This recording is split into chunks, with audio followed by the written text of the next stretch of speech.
American Express gift card not working. In this video, you are going to learn how to fix American Express gift card not working. So let's get started. The process is simple. Make sure there are enough funds available on the gift card to cover your purchase. You can usually check the balance online or by calling the customer service number on the back of the card. Ensure that the gift card has been activated. Most American Express gift cards need to be activated before they can be used. If you have not activated the card yet, follow the instructions that came with the card to do so. After that, check for expiration. Confirm that the gift card has not expired. Some gift cards have an expiration date printed on them. If your card has expired, you may need to contact American Express customer service to see if they can reissue new gift card or extend the expiration date.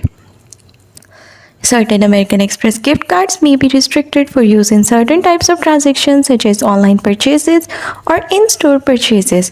Check the terms and conditions that came with the card to see where it can be used.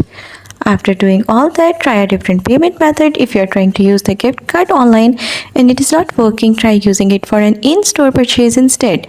Similarly, if it is not working in-store, try using it for online purchase.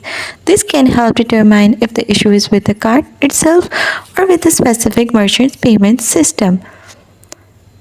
That's all. That's how you will be able to fix the problem American Express gift card not working. That's all. Thanks for watching. Don't forget to like and subscribe for more videos like this.